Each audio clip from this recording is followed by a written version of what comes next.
Bueno, hola a todos. 11 en punto de la mañana, domingo 16 de mayo.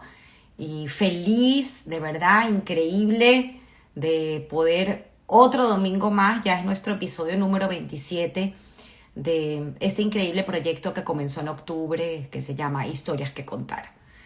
Así que bueno, hoy tendremos a un otro compañero mío de estudios del colegio llamado Edwin. Nosotros lo conocemos como Eddie, es, y es una historia de verdad increíble. Les aseguro que no querrán perderse ni un solo minuto de esta historia que contar, donde, bueno, empezamos en Egipto.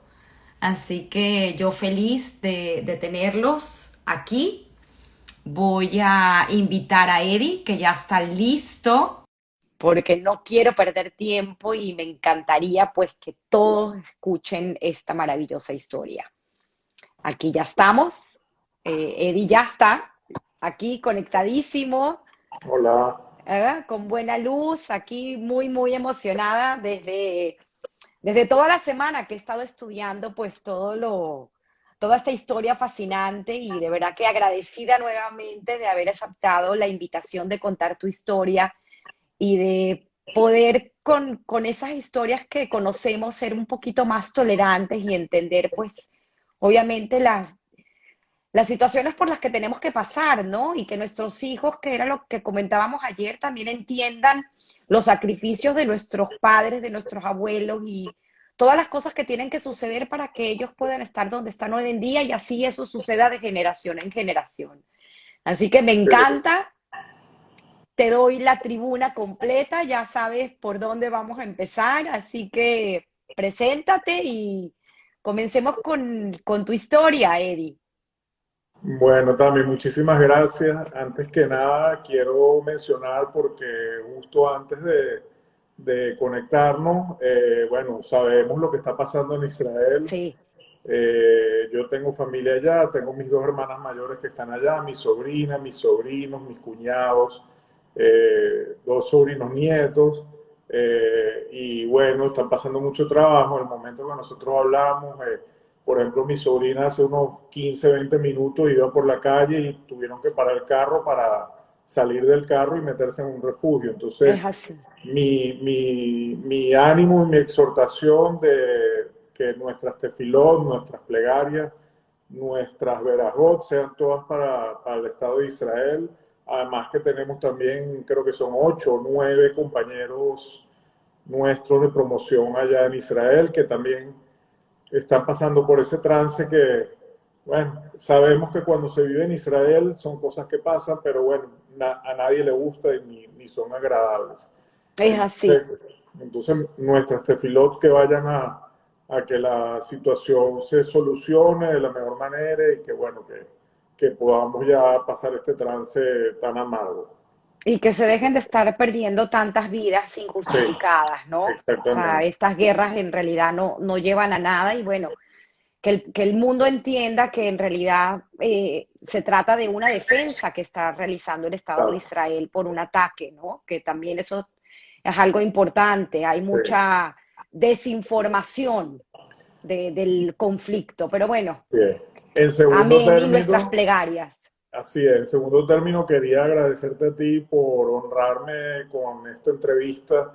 Después de haber visto tantos grandes ligas pasar por aquí, por este lente, me siento más que honrado de, bueno, de estar aquí también con todos ustedes, con todos nuestros amigos y conocidos. Y bueno, también agradecerte a ti porque me doy cuenta que el trabajo que haces es brutal, un trabajo arduo, grande, de estudio, donde sé que lo estás disfrutando porque estás aprendiendo mucho de todos los orígenes nuestros, desde África, España, los países del este de Europa.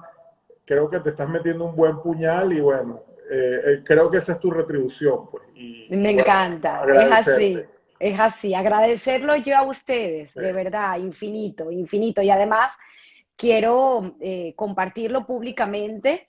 Espero que se queden la hora o la hora y pico completa porque yo quedé fascinada con tu historia, o sea, me encantó haber tenido la oportunidad de escucharla antes y poder hoy traerla a la audiencia.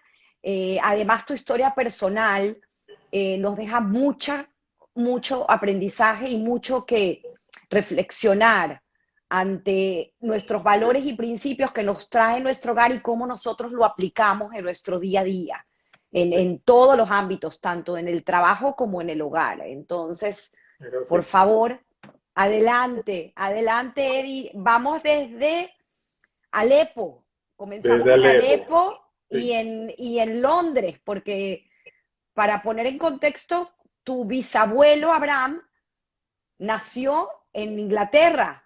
es correcto. Mi bisabuelo Abraham Eses nació en Londres, pero se fue a Alepo, en donde conoció a su esposa Farida. Construyeron su hogar en Alepo y bueno, ahí tuvieron a mi abuelo Esra, de donde viene mi nombre en hebreo, que yo me llamo Esra en hebreo. Mi abuelo Esra nació en Alepo en 1890 y bueno, muy joven, muy jovencito se fue de Alepo, se fue al Cairo, bajó de Siria a Egipto y bueno, hizo su vida, el resto de su vida y la hizo en el Cairo, en Egipto, no se movió más de ahí. Y igualmente por el lado de mi abuela, eh, mis bisabuelos, Farag Dweck y Sarina Hades, también venían de Alepo, también bajaron al Cairo y tuvieron a mi abuela Regine. ¿Ok? Entonces, bueno, por alguna razón que yo no conozco la información de la parte matriarcal de mi familia no es muy amplia, entonces tengo más información de la parte de abuelos, de padres, que de abuelas y de madres. Entonces me disculpo antemano por eso.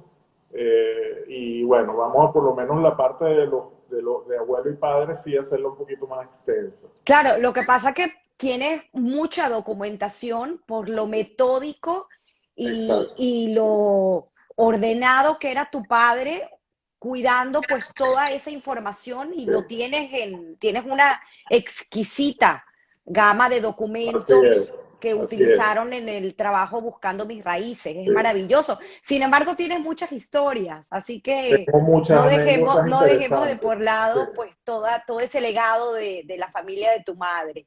sí, correcto. Bueno, mi abuelo Esra, como le digo, muy jovencito se fue al Cairo, conoció a mí, también muy jóvenes, a mi abuela Regine, se casaron en el Cairo y tuvieron 4 hijos. Esos 4 hijos son Yvette, que murió muy joven, muy joven por un cáncer.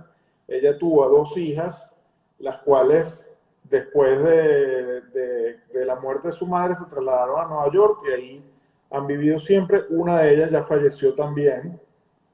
Después tuvo mi tío Alberto, que fue el primero, el pionero que se vino a Venezuela tempranito. Después tuvo mi papá, que nació en 1921. Y después tuvo mi tía Celine, que ella sí emigró a Londres, porque al ser ellos ciudadanos británicos por parte de su abuelo, tenía la facilidad de irse a Londres. Entonces, bueno, esos son los 4 hijos de mi abuelo y mi abuela. Mi abuelo ese, mi abuela Regina. Ellos en el Cairo tenían una vida muy cómoda, muy agradable, vamos a decir. Yo creo que lo podemos comparar mucho con lo que vivimos nosotros en Caracas. Tenían 12 sinagogas, tenían una comunidad muy unida, una comunidad muy cohesionada en torno a sus sinagogas, a sus instituciones. Tenían unas instituciones espectaculares y ellos estaban muy contentos y muy felices allá, a diferencia de otros lugares en donde la situación los obligó a emigrar. En Egipto fue porque los obligaron a emigrar. El gobierno los obligó, los votó de Egipto. No fue algo que ellos quisieron hacer a cuenta propia. De hecho, tu papá recibe una carta de expulsión. Es correcto. Mi papá recibió una carta de expulsión y él ya lo sabía porque ya estaba dateado, pues ya le habían comentado que los iban a votar y que empezara a arreglar sus cosas. Y por lo ordenado y metódico que era mi papá, él ya tenía todo listo el momento que le llegó esa notificación. Pero bueno, en todo caso, la vida en el Cairo para ellos fue muy, vamos a decir, muy chévere, ¿no? Mi papá, eh, desde, desde pequeño, era un muy buen estudiante, una persona, pienso yo, obvio que no puedo ser objetivo porque es mi papá, ¿no? Pero pienso yo que era No, una persona brillante. Desde que empezó el colegio siempre fue destacado. Luego, en 1935 empezó la secundaria y la secundaria ya era como una secundaria técnica, en donde les enseñaban escritura, geografía, matemática, inglés. Bueno, estas materias sí son parecidas a las nuestras, pero le enseñaban contabilidad, le enseñaban francés, le enseñaban taquigrafía. Ah, bueno, esto es algo que se me pasó decirlo. Él estudió vamos a decir, su primaria en la escuela, en el Colegio Comunitario Israelita Francés del Cairo, ¿no? Que era, vamos a decir, una institución a nivel de casi todos los países del Medio Oriente, ¿no? correcto, la alianza israelita, La sí. Alianza Israelí, exactamente.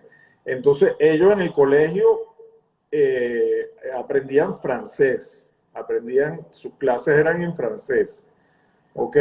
Entonces, luego de esto, 1935, termina vamos a decir, su primaria y entra en la secundaria en vamos a decir, un colegio que se llamaba English Mission College, donde le daban todo eso que les mencioné antes, donde le daban hasta taquigrafía, cosas que hoy en día, bueno, yo creo que los niños ni saben lo que es eso, ¿no? Taquigrafía, tiene un certificado que escribía 80 palabras por minuto en un sistema que se llama Pitman Shorthand, que es bien interesante, ¿no? Porque yo creo que nadie sabe de eso, ni siquiera nosotros Imagínate. supimos de eso. Entonces, bueno, después de eso, fíjate la fecha, ¿no? Se gradúa en 1939. ¿Qué fecha es esa? Comienzo de la Segunda Guerra Mundial. Mi papá hace el examen de admisión en la Universidad de Cambridge para irse a Londres a estudiar. Salió muy bien, fue aceptado.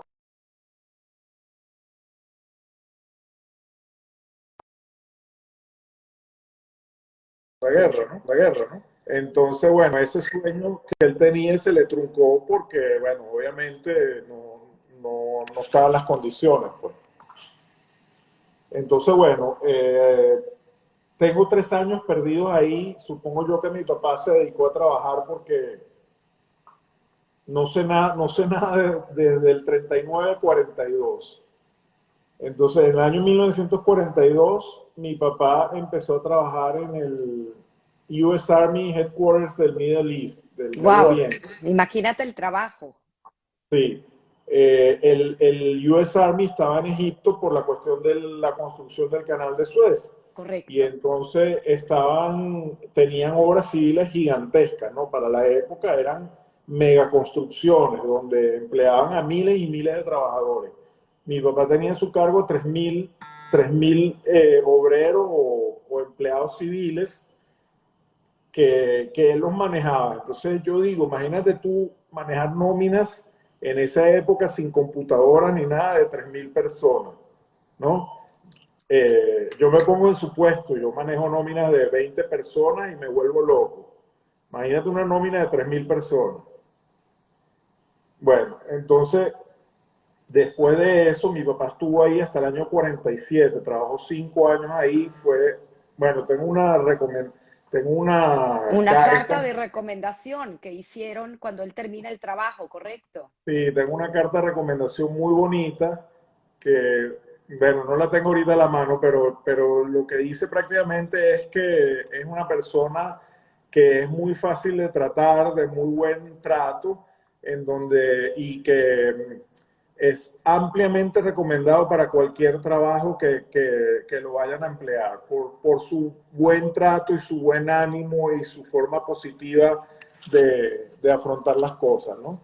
Entonces yo creo que esa ya es una primera característica interesante de mi papá, ¿no? Que Tengo aquí la carta abierta porque me la compartiste y sí, está firmada el 10 de marzo de 1947. Y es correcto, exactamente, tiene 5 puntos, la firma un tal señor Waynes, dice Civilian Personal Officer, porque él no era correcto. Él era un oficial no era civil. oficial, sino era civil.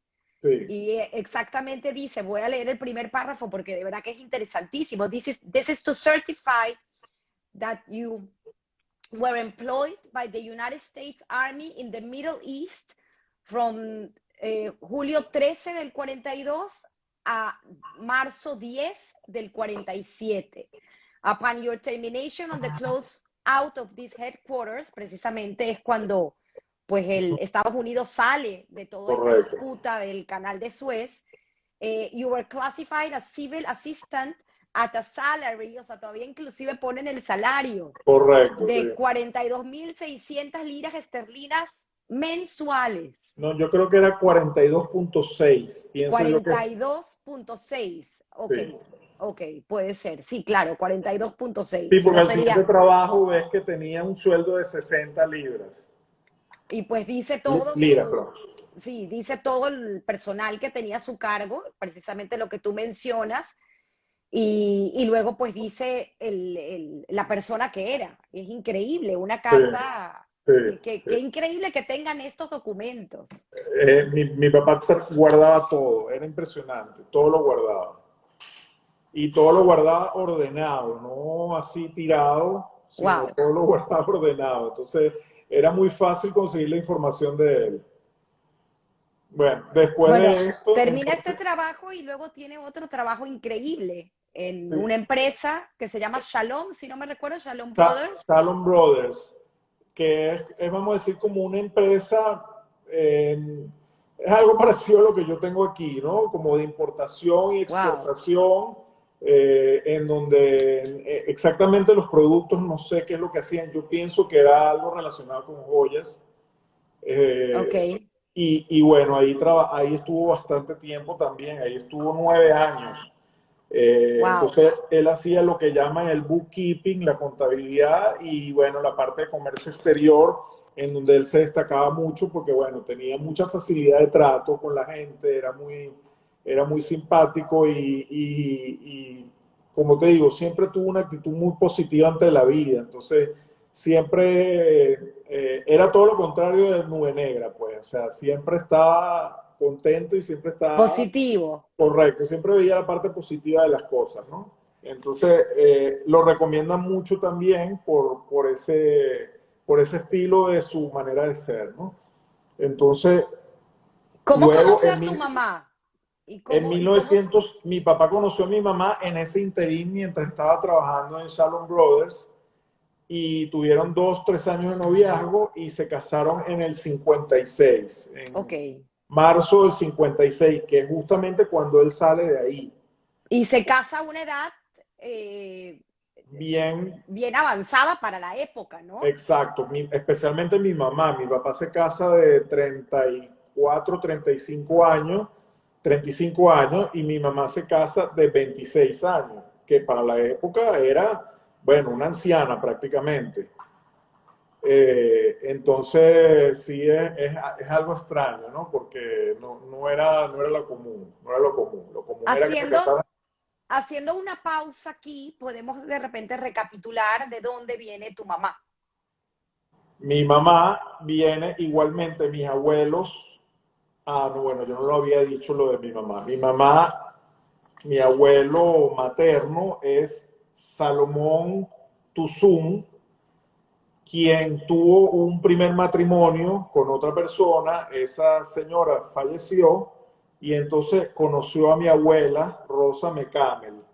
Los dos son del Cairo, ellos no vienen de Alepo, los dos venían del Cairo. Mi abuelo nació no sabemos la fecha exacta porque el único hermano vivo que queda es mi tío, que bueno, no recuerda, y alrededor de 1895.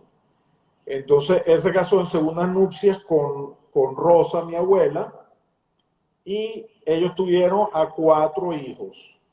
Mi tía Ivonne, que en el año 55 se fue a vivir a Israel. Es una historia interesante también, porque se fue a vivir a Israel y estuvieron 2 años viviendo en tiendas de campaña, en carpas. Eh, digamos que fueron como los pioneros, ¿no? Claro. Sí. Mi tío Moshe, que era menor, también se fue, se juntó con un movimiento que se llama Los Jóvenes Sionistas. A los 15 años se fue a Israel, imagínate. Y entonces quedaba mi mamá, que mi mamá, por cierto, no lo mencioné, nació en 1929, 8 años después de mi papá, y mi tío, el menor de todos, mi tío Edward, que era el más pequeño. Entonces, mi abuela fallece muy joven, mi abuela Rosa fallece, y prácticamente le queda la responsabilidad a mi hermana, a mi mamá, de cuidar de mi tío el menor y del siguiente más o menos también. Porque, bueno, tú sabes, en estos tiempos la crianza estaba todo en manos de la madre, ¿no? Entonces, Claro. a mi mamá le cayó esa responsabilidad tan fuerte, siendo ella muy joven, y yo creo que por eso es una de las razones que yo me explico que mi mamá no le gustaba mucho hablarnos de su juventud, porque estaba muy dolida, ¿no? Estaba sumamente dolida por eso, porque se fue su mamá muy joven y le tocó una responsabilidad que, bueno, que nadie busca algo así tan joven. Claro. Entonces, bueno, otra cosa que no te mencioné es que mi abuelo Salomón Tuzún era rabino y fue rabino de muchos rabinos egipcios Wow. bien connotados, ¿no? Bien connotados. Entonces, bueno, mira, te mencioné, a mi tía Ivonne se fue a Israel, mi tío Moshe se fue a Israel. Por eso te digo que tengo tanta familia en Israel, ¿no? Claro. Ahorita me quedan mis primos, porque ellos ya fallecieron. Mi mamá falleció también, solamente queda mi tío Edward, que vive en Brooklyn, en Nueva York. Y él tiene dos hijos, mis primos, que son bastante ortodoxos. Ortodoxos. Sí, mi primo Shlomo tiene 6 hijos, un viaje de nietos que no, ya le perdí la cuenta, y mi primo Rico tiene 8 hijos. ¿Ok? Wow, es increíble las historias. Sí, Ahora, ¿cómo cambia el rumbo ese diciembre de 1956? Ya tus exacto. padres casados al recibir esa carta que ya tu padre esperaba para Mis padres desalojar. recién casados y se enteran que lo están votando del país. Imagínate tú, mi papá no era un hombre de dinero porque él trabajaba como empleado, pues qué tanto podía tener él de dinero. Entonces fue un golpe fuerte eso, además que como te mencioné antes, a ellos les encantaba su vida en el Cairo, ¿no? A ellos les gustaba mucho su vida en el Cairo, entonces que te vengan a votar así no era una cosa así muy bonita, ¿no? Que digamos. Entonces, bueno, eh, se fueron se fueron a Venecia y entonces estaban en la disyuntiva de a dónde vamos. Porque imagínate, te votaron del país y no tienes ni idea a dónde te vas. Entonces, ¿dónde vamos? Bueno, mi hermana Celine, decía mi papá, está en Londres. Y mi hermano Alberto está en Caracas, Venezuela. ¿Para dónde me voy? Entonces, tenía pasaporte británico mi papá y mi mamá tenía nacionalizada británica porque al haberse casado con mi papá tenía derecho a optar por la nacionalidad británica. ¿A dónde nos vamos? Bueno, la mejor opción es Londres, definitivamente, porque tenemos la nacionalidad, no vamos a tener problemas. Pero entonces mi tío Alberto le dijo, vente para Caracas, que esto es un El paraíso. paraíso. el paraíso tropical, aquí el clima es una maravilla, vas a ver qué fácil te va a hacer trabajar, vente para Caracas y lo convenció. Entonces, mis padres decidieron venir a Venezuela, pidieron visa estando en Venecia, se tardaron no sé cuánto tiempo en darles la visa, cuando se la dieron, se vinieron a Caracas. Y suena rápido, pero eso fue un Fueron periodo varios como meses, de 6 meses, porque sí, sí. aparte en barco, o sea, De tuvieron que hecho, salir de de hecho, Egipto, de para que tú veas, Alejandría. exacto, de hecho, para que tú veas que hasta yo mismo estoy aprendiendo, me entero ayer que mi mamá quedó embarazada mientras estaba en camino a Venezuela, Wow. en el barco, o antes, ¿Cuál es la no, primera? no, Ah, es ninguna. la, wow, Entonces, imagínate tú que en el barco le dio fiebre amarilla wow. y perdió a la bebé que tenía, perdió a la bebé. Antes de Rosita, que es la Antes de primera hija. Rosita, correcto. Wow. Así es. Entonces, bueno, tardaron bastante en llegar, llegaron aquí en el 57, como tú dices, después de unos 6 meses más o menos, y llegaron para acá y bueno, la única persona que tenían aquí era mi tío Alberto. Entonces llegaron para acá y se fueron a vivir a una pensión, porque bueno, obviamente no tenían, tú sabes, bueno, la historia de los Claro, así inmigrantes era. es casi todas iguales, ¿no? Y todos llegaron con una mano adelante y una mano atrás, ¿no? Entonces, ellos fueron estuvieron 2 años en una pensión y por supuesto que apenas llegaron, no tenían el idioma, no sabían hablar español, sabían hablar francés, sabían hablar inglés, ambos perfectamente y obvio sabían hablar árabe, pero no tenían ni una papa español. Entonces, bueno, buscando trabajo, nada que consigue trabajo mi papá y fíjate tú las casualidades de la vida que mi mamá consigue un trabajo. Wow. Sí. Bueno, eso es una parte que no hablamos. Mi mamá, creo que lo comentamos, mi mamá era medio revolucionaria, ¿no? No sé si llamarla revolucionaria o rebelde, pero sí, era una mujer Loret, Loret, hecha, Loret, echada para adelante, y bueno, llegaron a Venezuela, campeona de ping-pong, de tenis de mesa, sí, ¿correcto? correcto, y tú la ves ahí en las fotos en atletismo, en competencia de atletismo, en competencia de ping-pong, y entonces la ves montada en un jeep en el desierto en Egipto.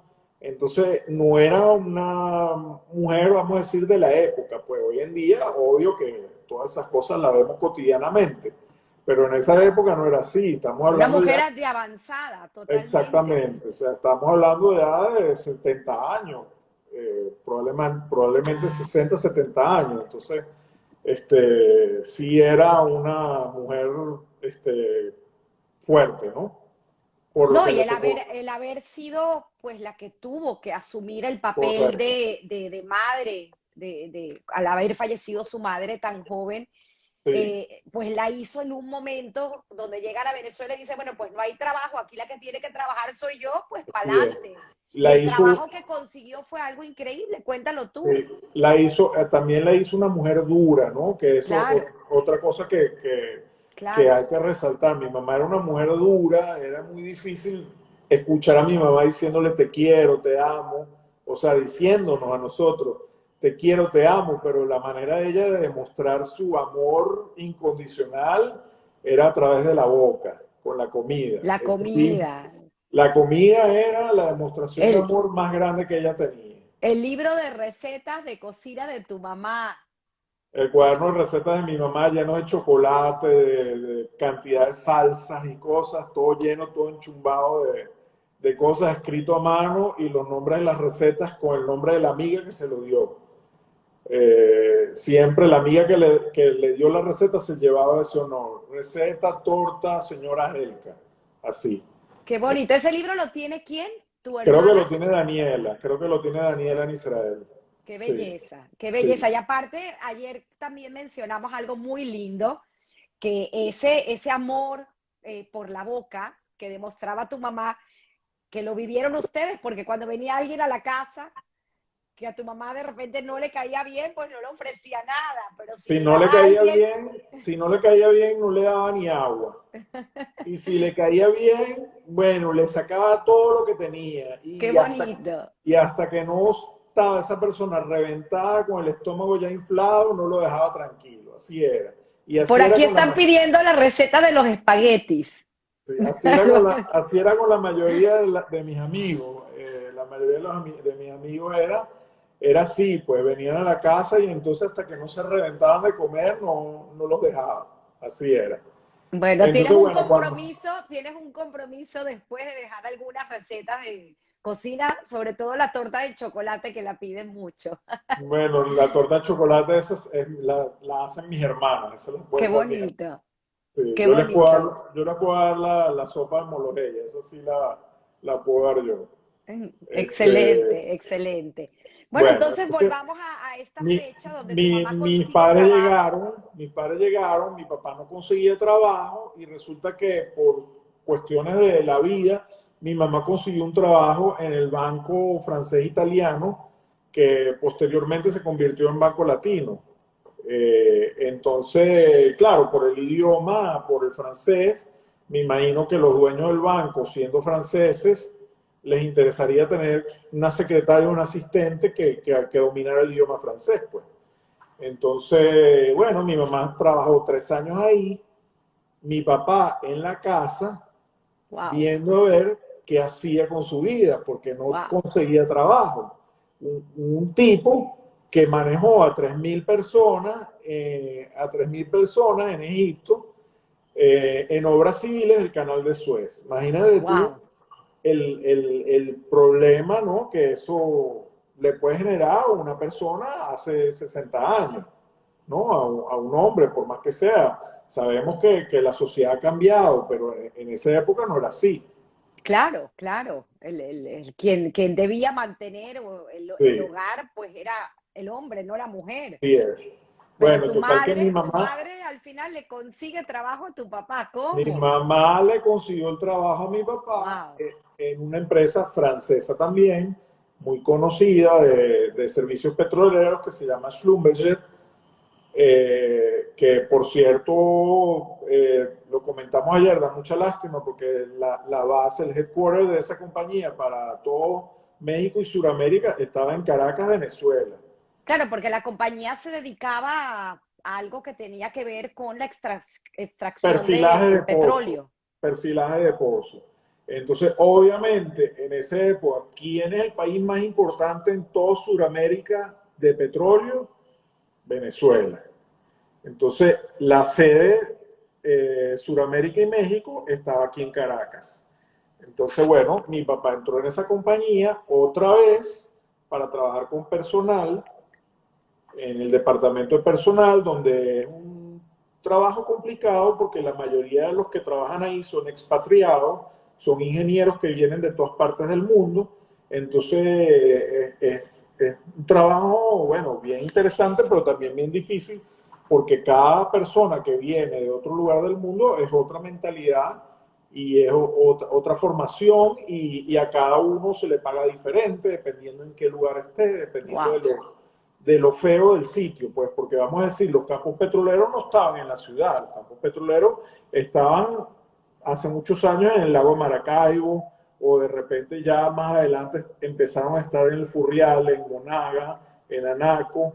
Entonces, esa zona, dependiendo de lo poco amigable que fuera, tenían un factor donde te pagaban más o menos. Entonces, bueno, empezó a trabajar en esa compañía, trabajó ahí durante 40 años, 40 años. o sea, prácticamente toda su estadía en Venezuela, desde que llegó un poquito después hasta sus 80 años, trabajó en esa compañía. Wow. Mi mamá se retiró a los 3 años del banco porque empezaron a llegar los bebés o las bebés y bueno, sí, trabajó 3 años, Pero tu mamá cumplió su función. claro, O claro, sea, ella hizo lo que tenía que hacer y luego sí, pues se retiró a criar a sus hijos. exactamente. Y Y algo que yo recuerdo mucho de mi mamá, que siempre me decía, mira, tu papá siempre ha sido un empleado. Obviamente que no tiene nada de malo eso, y yo respeto mucho lo que hizo mi papá, porque mi papá nos sacó adelante a cinco hijos, nos sacó adelante, nos dio educación, nunca nos faltó nada, pero bueno, no hizo bienes de fortuna, pues. O sea, no. De hecho, mi papá me decía, yo no te voy a dejar millones, yo les voy a dejar a ustedes educación. Dinero no les voy a dejar. Entonces, bueno, mi mamá siempre estaba con ese, Wow. tú sabes, ese coco, que tenga mi propio negocio, que sea mi propio jefe, que no trabaje como empleado. Y bueno, yo tenía eso en la cabeza de siempre, ¿no? Entonces, bueno, más adelante sí lo podemos concatenar con lo que fue mi experiencia No, laboral. no, no, es que eso fue una lección de vida, tanto de tu padre como de tu madre. Sí. Ahora, cuéntanos la tan deseada llegada de Eddie a la familia, porque 4 mujeres. Bueno, vino Rosita, después vino Daniela, después vino Ginette, después mi mamá tuvo otra pérdida de niña igual, después vino Mónica, y después ya mi mamá, con 37 años, volvió a tratar, y no sé por qué se me estaba medio apagando el celular, no entiendo qué pasa. Y bueno, finalmente llegué yo en el año 67, que, que bueno, las historias que yo he escuchado de mis padres, de la alegría, de los amigos, hicieron apuestas. Mi papá le dieron cajas de botellas de whisky porque salió finalmente un varón. Mis hermanas saltando en la cama cuando se enteraron de que vino finalmente un varón. Bueno, muchas historias muy cómicas al respecto, ¿no? Sin embargo, me está recordando ayer de una cosa que no sé si recuerdan. En el año 67 fue el famoso terremoto de Caracas, ¿no? Claro. Yo era un bebé, creo que no sé, 2, 3 meses, algo así. No, era un bebé muy pequeño. Y cuando ocurrió el terremoto, todo el mundo salió corriendo de la casa y se olvidaron de mí. No. ¿Y quién se recordó de mí? La nana, la muchacha que me cuidaba. Fíjate tú. Wow, qué historia. Sí, sí. Claro, porque no entendían que ya habías llegado. Bueno, tú sabes, en el susto del terremoto, todo el mundo salió corriendo y nadie pensó que había un bebé que no se podía valer por sí mismo, ¿no? Entonces, bueno, así, Wow, así wow, qué ocurrió. bonita, qué bonita, qué bonito recordarlo y qué bonito pues que lo Sí, compartas con nosotros. Es así es. maravillosa esa historia. Ahora, ¿cómo fue tu vida en el colegio? O sea, ¿estudiaste siempre en el colegio comunitario? ¿Cómo fue tener hermanas grandes? ¿Quién te representaba a la hora de algún problema en el colegio? Bueno, mi infancia fue espectacular. Teníamos otra Venezuela también.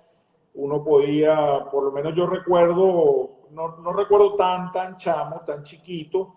Sí sé que, por ejemplo, el jardín de infancia fui al colegio Miki, que lo tenía enfrente de la casa.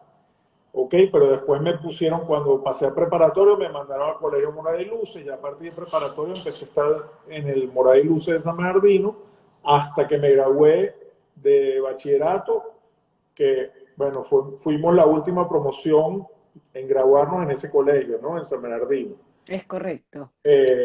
Para mí, bueno, yo tuve una infancia muy chévere. Nosotros vivíamos, mucha gente recordará, en el Parque Anauco, en donde para un niño era lo máximo, porque tú estabas ahí como en un campamento, pues estaba lleno de niños, montabas bicicletas, montabas patinetas, hacías lo que quisieras, estabas en la calle, pues prácticamente en la calle, porque o sea, vivías fuera de tu casa, pues. No es como ahorita que los niños están encerrados, bueno, ni hablar de la época de pandemia, pero incluso antes.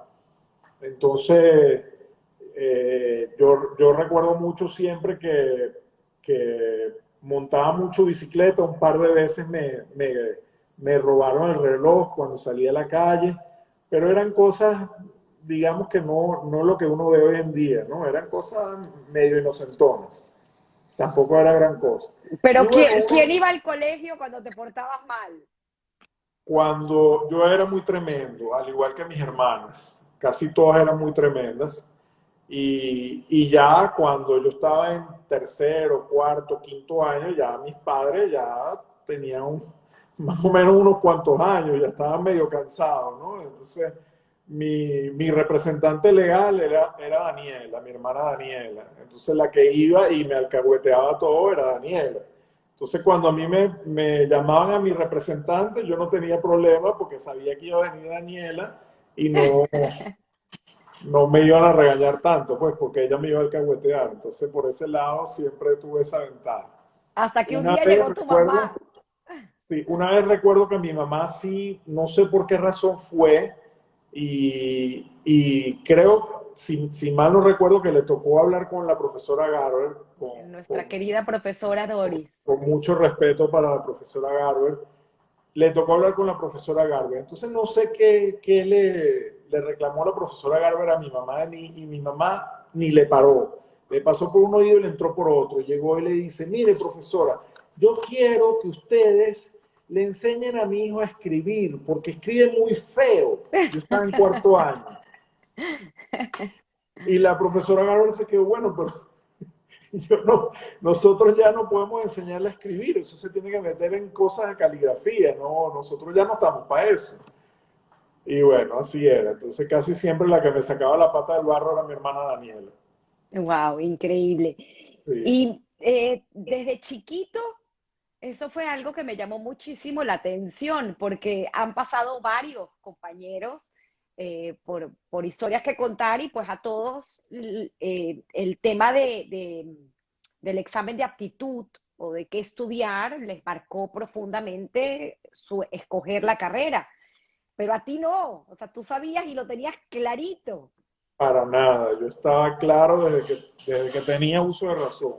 A mí siempre la electricidad me daba como una especie de, no sé, yo la sentía que era como una especie de magia. Yo veía la electricidad como algo mágico y para mí era fascinante. Yo quería saber cómo era la electricidad, o sea, de dónde venía la electricidad, cómo se comía eso, pues quería investigar, quería profundizar en todo eso. Y desde chiquito, haciendo experimentos en la casa, agarraba los cables y entonces pegaba, hacía cortocircuito, pegaba los cables y entonces Wow. se, se caían los breakers de la casa y ya era algo común. Entonces mi papá, Eddie, otra vez. Entonces, ir Wow. corriendo el tablero para volver a prender el breaker. Igualmente, agarraba los teléfonos, los desarmaba, le quitaba las campanas y entonces después las ponía las campanas por toda la casa y las hacía sonar. Entonces salía corriendo mi papá o mi mamá a atender el teléfono y resulta que atendía el teléfono y no había nadie en el teléfono. Wow. Era yo fregándolo. Travesuras, travesuras. Sí. Entonces, bueno, desde pequeño tenía yo esa espinita de la electricidad y bueno, cuando me tocó hacer exámenes de aptitud, obviamente todo decía que yo tenía que estudiar una ingeniería. En algún momento me salió ingeniería de computación, ingeniería de sistemas, que también me gustaba bastante. Me gustaba mucho la parte de programación, que eso me di cuenta después también en mi carrera. Pero no, la ingeniería eléctrica siempre ocupaba el primer lugar, siempre, siempre, en todo. Entonces no lo dudé dos veces. O sea, la única decisión que tuve que tomar era en cuál universidad iba a estudiar, más nada. El resto fue algo muy fácil para mí, muy Y fácil. entraste en la Universidad Metropolitana, en la UNIMED. Entré en la Universidad Metropolitana, entré en la Universidad Central, pero no quise estudiar en la Universidad Central. Eh, Preferí ir a la Universidad Metropolitana. Y tienes unas anécdotas increíbles porque pasando estos 5 años de estudio, pues tienes una tesis formidable que inclusive entra en un concurso y Sí. es increíble la satisfacción que te trae, pero antes de eso tienes una experiencia muy increíble con un profesor que quiero que compartas con nosotros porque creo que Sí. fue uno de esos momentos que uno sin darse cuenta marcan tu vida. Es así, es así. Fíjate, yo en el colegio era un estudiante promedio, no ni raspaba ni sacaba buenas notas, estaba, como decir, ahí en la mitad y habían cosas que me desagradaban. O sea, por ejemplo, a mí biología, química no me gustaban las cosas de manuales, de dibujo, de todas las cosas que hubiera que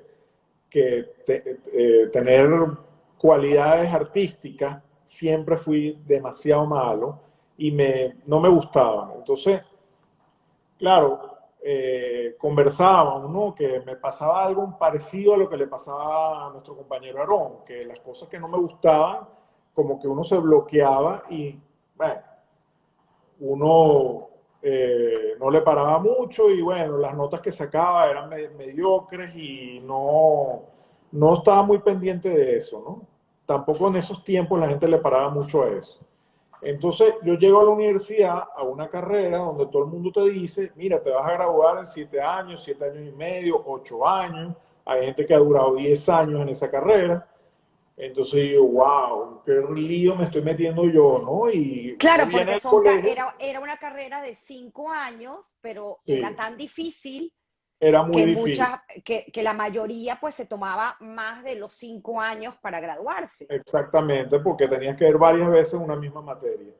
Entonces yo entro a esa carrera y digo, ¿en qué paquete me estoy metiendo yo? Mi papá está pagando un dineral por esta universidad.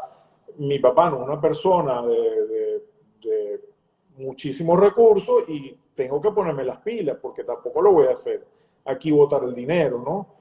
Entonces yo llego para allá, uno viene medio mentalizado y medio, ¿cómo te digo? Medio, no sé si la palabra es traumatizada, pero uno viene medio pensando que, bueno, yo soy un tipo que no soy muy inteligente, porque, bueno, nunca he sacado buenas notas, ni me he destacado en nada académico, ¿no? A pesar de que, bueno, sí, en el colegio siempre entraba en las Olimpiadas Matemáticas y esas cosas sí siempre me gustaron, ¿no? Pero bueno, uno venía mentalizado así. Entonces empiezo yo mi carrera, empiezo el primer año, bueno, donde todavía eran materias medio generales, cálculos y bueno, habían humanidades que eran historia y bueno, materias así, donde bueno, está bien, sacaba mi nota, está bien. Llega el primer año, empieza redes, que son las materias más difíciles, redes y electrónica, ¿no? Entonces llego yo a una clase de electrónica y el profesor famoso, este profesor raspa a todo el mundo, no hay quien le pase, tienes que ver esta materia 3 veces. Ese era el comentario que uno escuchaba en los pasillos y de las personas que ya habían pasado por esa materia. Entonces, bueno, yo ya tenía mi grupito de estudio, nos reuníamos varios siempre en casa de alguno, estudiamos bastante, llegamos al primer examen, perfecto, lo presentamos y cuando empiezan a dar las notas de 0 a 20, ¿no? Entonces empiezan a dar las notas, creo que éramos como 30 personas, tal vez un poquito menos, empiezan a dar las notas, uf, no he salido. Pasan 5 personas, 10 personas, 15 personas, 20 personas no me han mencionado. Yo digo, wow, Dios mío, qué maravilla. Pero todavía todo el mundo raspado, ¿no? Llega a la persona 28, no me ha mencionado. Llega al 29, Edwin Eses, 15. Wow, Y bueno, la otra persona, que era el cráneo del salón, bueno, 16. wow. Dos pasados, dos. Entonces, claro, eso para mí fue, o sea, una infusión de confianza en ti mismo Qué bonito. increíble, porque hasta ese momento yo decía, bueno, no soy una persona tan inteligente y bueno, tengo que vivir con eso, ¿qué voy a hacer?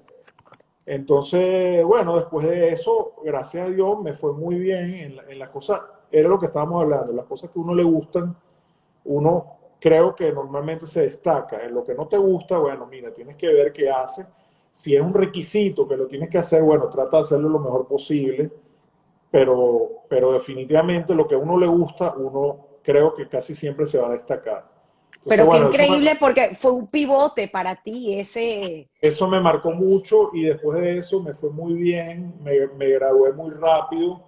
Después Te también, graduaste en 5 años, sí, no en 7 ni en no, siete y no, no, medio. no, sí. tuve la suerte también que me quitaron materias que no me gustaban. Yo tenía como ingeniería, tenía química, no me gustaba la química, me la quitaron porque hice un cambio de peso. Me quitaron dibujo, Dibujo, sí, que no sé si increíble. recuerdas que en el colegio tuvimos que repetir todo un salón dibujo técnico. Fue Fue una una amargura el amargura dibujo y técnico. yo estaba traumatizado con el dibujo. Entonces, bueno, por ese lado, para mí fue un alivio, ¿no? Cuando nos quitaron eso.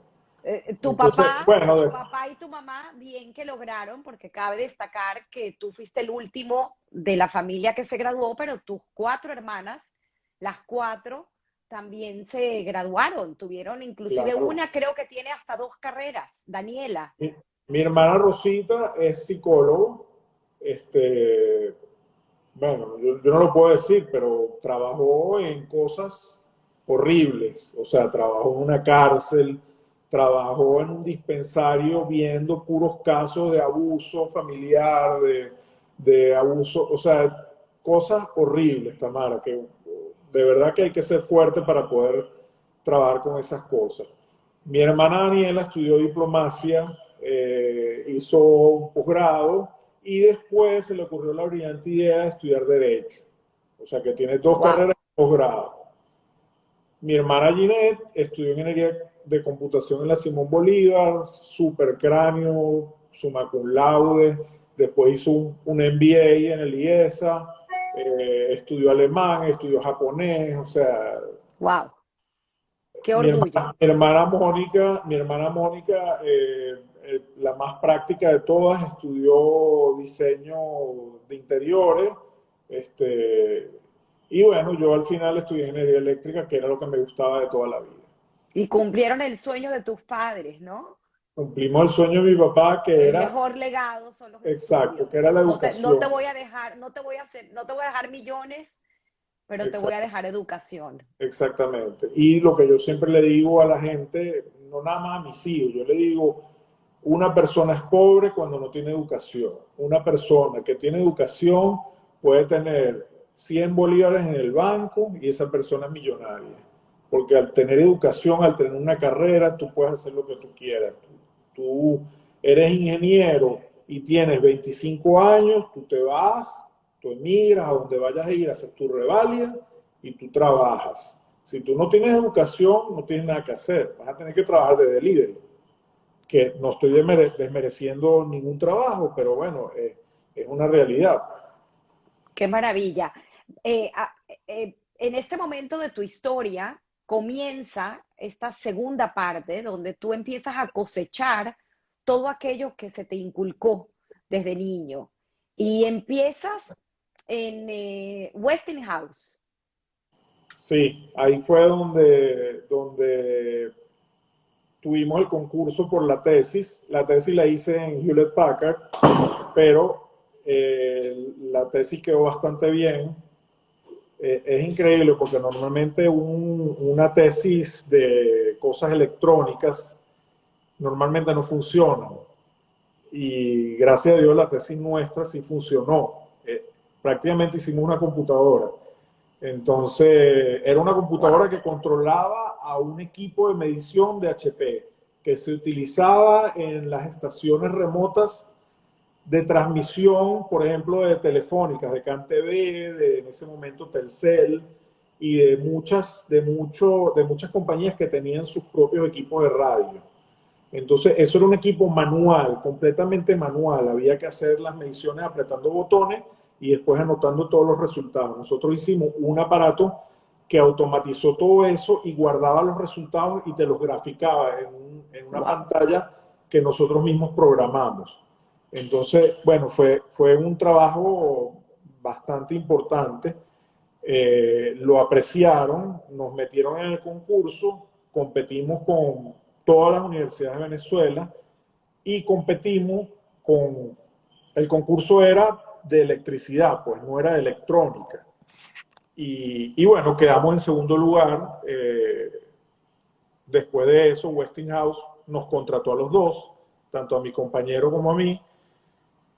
Y bueno, en ese trabajo era un poco pesado para mí porque el Westinghouse estaba en Santa Teresa del Tuy, entonces yo me tenía que trasladar todas las mañanas manejar 1 hora hasta Santa Teresa del Tuy con un carro todo estartalado. Me recuerdo un Malibu que yo tenía y no era muy chévere. Entonces, por alguna razón en Hewlett Packard, a los 3 meses, uno de los ingenieros de ventas del departamento donde yo trabajé haciendo mi tesis se retiró. Wow. Entonces quedó una vacante. Inmediatamente me llamaron. Entonces, bueno, yo obviamente la decisión fue muy fácil, ¿no? Primero, trabajar en Caracas y segundo, que el sueldo me lo multiplicaron por 3. Wow. Entonces, obviamente que ahí no había indecisión. Entonces, bueno, empecé a trabajar en Hewlett Packard, trabajé 3 años en Hewlett Packard como ingeniero de ventas. Me asignaron, porque esa persona que se fue era el encargado de CanTV, me asignaron esa cuenta, ¿no? La Telefónica de Venezuela, que para ese momento estaba empezando el proceso de privatización, ¿no? Todos sabemos que todas las compañías, cuando están en manos del Estado, no funcionan bien. Y una vez que son tomadas por manos privadas, le empiezan a invertir mucho en recursos, en tecnología, en personal. Entonces, bueno, yo estando en una empresa que vendía tecnología, fui el primer beneficiado, porque apenas empezó a trabajar CanTV con la nueva administración, nos hicieron compras gigantescas, ¿no? Y al hacernos esas compras gigantescas, había que darles entrenamiento a esos técnicos. Entonces, Que ahí fue bueno, cuando vino tu gran aprendizaje, que a pesar de no haber estudiado un posgrado, tu posgrado fue esos 3 años, con esa correcto, cuenta, con correcto. ese maravilloso capital Porque lo que yo aprendí de esos de técnicos, educación. lo que yo aprendí de esos técnicos que valga la cuña, eran espectaculares. No lo iba a aprender en ningún lugar tan directamente como lo aprendí con ellos, porque yo estaba con ellos, yo llevaba los equipos, hacíamos las mediciones juntos, analizábamos los resultados juntos, entonces, y aprendíamos juntos, porque ni ellos ni yo conocíamos bien, obvio, o sea, a mí me daban mi training. Yo cada vez que salía un equipo nuevo, a mí me llevaban a la fábrica a darme mi training del equipo, pero era un training de 1 semana. Y obviamente que nunca podía saber todas las capacidades. Entonces, yo aprendía mucho con ellos y fue una experiencia muy chévere porque me recuerdo que cuando hicimos una venta grandísima, apenas CanTV fue privatizada, nos llevamos a 12 técnicos de CanTV a la sede de Hewlett Packard en Palo Alto, ¿no? Y yo me sentía, yo no sé si recuerdas, pero yo fui muy asiduo a universitarios, ¿no? En la época que éramos Madrigín y que hacíamos seminarios y cosas así, yo me sentía prácticamente en un campamento de universitario, porque yo me llevé a 12 técnicos con otro compañero de trabajo y alquilamos 2 vans y entonces los llevábamos a ellos todas las mañanas a recibir las clases. Y cuando era fin de semana, como estábamos en Palo Alto, me recuerdo que los llevamos hasta Alcatraz. Lo llevamos a Alcatraz, Wow. lo llevamos a visitar San Francisco. Entonces, bueno, fue una experiencia bien chévere. La verdad que me quedó muy bonita esa experiencia. Increíble, increíble esas historias. Mira, quiero acotar dos situaciones que nos están comentando nuestros amigos aquí por chat. Una es que sirenas y cohetes en este momento en Beersheba, Mi hermana, viendo tu entrevista, Daniela. Sí, es así, está la situación un poco complicada, lo estamos, sabemos, y bueno, esperemos que esto salga pronto. Lo sí, otro que quería es que Monique, tu hermana, nos está recordando, y creo que sí vale la pena mencionarlo, la fundación de la sinagoga Keter Torah, es correcto, que es la sinagoga que también asistimos nosotros, mi familia, y que le decían la sinagoga de los egipcios, es correcto. Para mi papá, la sinagoga que Torá era su segunda casa. que Eh, asistió hasta días antes de morir. Bueno, tú tienes por ahí una foto donde ves el cumpleaños 94. Esa foto fue tomada en la sinagoga. Su cumpleaños lo celebramos en la sinagoga, porque así era mi papá. Todo giraba en torno a la sinagoga. Y yo te comenté que mi papá era una persona muy sencilla, sumamente sencilla, que es algo que pienso yo que es el primer mensaje que uno debe aprender y uno debe tomar, que uno debe ser humilde sin ser pobrecito, pero debe aprender de eso, porque mi papá nunca quiso figurar en ningún cargo, no le interesaba ni ser tesorero, ni ser presidente, ni nada de eso. El único que le interesaba era que la sinagoga funcionara bien, que tuviéramos un rabino, que muy importante que los desayunos fueran buenos, entonces él era el encargado de los cachitos todas las mañanas, a él lo llamaban el presidente de los cachitos, porque él no quería ningún otro cargo, él simplemente pendiente de que los cachitos estuvieran todas las mañanas para que después del rezo todo el mundo tuviera su desayuno ahí. Entonces, bueno, muy importante para mi papá la sinagoga era, bueno, mañana y tarde, ¿qué te puedo decir? De los fundadores de la sinagoga, cualquier rabino que pasara por ahí prácticamente era como decir, o sea, si era joven el rabino, era como el hijo de mi papá, y si era viejo, entonces era como el papá, y así, toda la relación con todo con el Cajal era muy importante, ¿no? La relación con el Cajal era muy importante. Siempre, Es muy bonito toda esta historia. Volveremos a tu padre, porque sé que marcó tu vida hasta el día de hoy. Sigue sí, marcando tu vida con así sus es. enseñanzas. Todo lo que yo hago, me paro a pensar primero que hubiera hecho él. Es así. Qué bonito. Sí, Bueno, pues tienes esta maravillosa escuela. Vuelvo y repito, fue un posgrado que hiciste en sí. HP y con esta cuenta maravillosa de CanTV, ¿no? La CanTV que fue el apogeo de esta empresa Te, de telefónica de te voy a decir que Venezuela. fue una de las telefónicas más importantes de Latinoamérica. Incluso Y tecnología de punta. me atrevería a decir que compitiendo con la de México, de verdad, sin que me quede nada por dentro. Era muy buena y la gente que yo conocí ahí me aportó muchísimo. No nada más la parte económica, porque sí es verdad, me fue bien gracias a eso, pero lo que yo aprendí tanto en HP, con el personal de HP, más el personal de las fábricas de HP, donde tenía que viajar mucho. Yo tuve que ir a Escocia, a una fábrica muy importante que tenía HP allá. Tuve que ir a un lugar que yo creo que los que viven en Estados Unidos no conocen ni han escuchado, que se llama Spokane, en Washington State. Ahí había una fábrica de HP. O sea, yo tuve que ir a muchísimos lugares donde me daban entrenamiento y aprendí muchísimo. Y también con la gente aquí, aunque uno no lo crea, aprendí, wow, bárbaro, Sin porque ellos embargo, sabían.